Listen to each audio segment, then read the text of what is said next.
Yes, when I tell you that Nigerian youth are lazy, maybe some people will think that I'm so abusive or probably I don't have respect for Nigerians.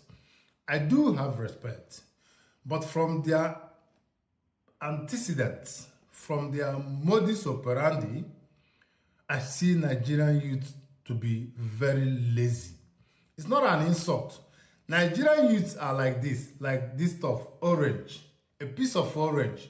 But before I say what I want to say, or let me finish what I want to say then, but I will let you to watch a video of Nasir El-Rufai.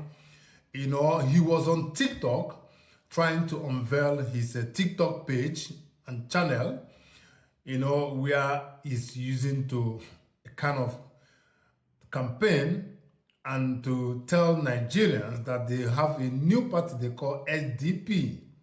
I don't know the meaning. I don't know their vision and mission. But whatever their mission and vision is, my problem here is Nigerians are like orange. After peeling it with knife, you press the liquid out, consume the liquid, and throw the rest away. Why did I say that? El-Rufai is now campaigning on TikTok, that is social media. Probably he has already done that in Facebook and YouTube or wherever he connects people.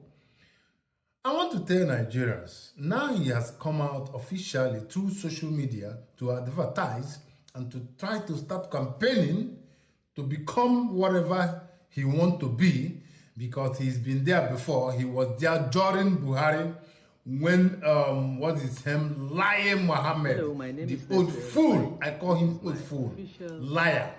He was Minister of Information, and they were the ones who stopped X, former Twitter, from working or giving them chance to have their headquarters in Nigeria. Instead, they allowed Twitter to move to Ghana. Why did they do that? Because people were telling them their government was not favoring them. Like this Tinubu government right now. You see all over the internet, even the one they call Satan of Sokoto, Sultan of useless Fulani, Islamic Sokoto. We are talking about social media. When you want to campaign for election, for politics, you come through the social media. Then when you cannot perform, you cannot discharge your duties, which you claim that you can handle. Like Tinubu claimed that he is a technocrat, he can rule Nigeria, he can do this, give me the opportunity, give me the mandate. Tinubu has been given the mandate over 2 years now and he has done nothing. Instead, he has brought misery and pains to all Nigerians, both rich and poor.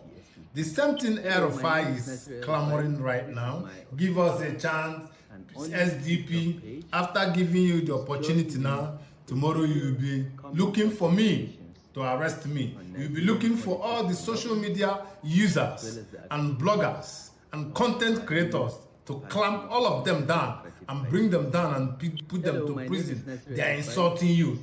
Nobody insults anyone. If you are doing well, no one will insult you. So Tinubu is receiving insult from even the newborn babies.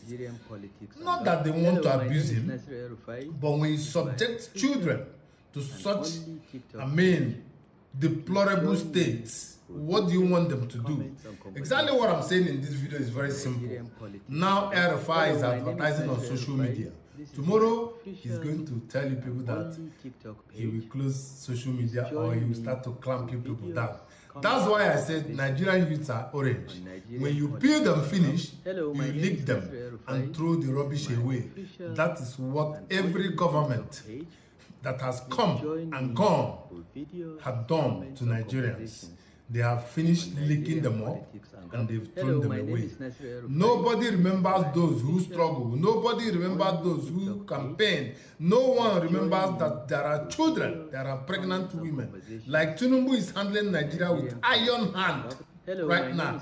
He forgot, even the wife, Remi Tinubu, they forgot that there are women who are right now pregnant, who need food, good food, not just food, not smoking gari, good food to eat, so that their baby will be healthy in the womb. They forgot all this.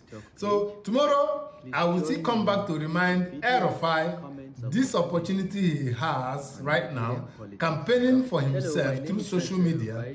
Tomorrow, he will be the one that will come against social media. They did it during Buhari. Buhari came after people saw that he couldn't deliver. They started to go against him. And he showed his wickedness and his meanness to clamp people down. Mostly he did it to Igbos. Kachukwu Mezioku.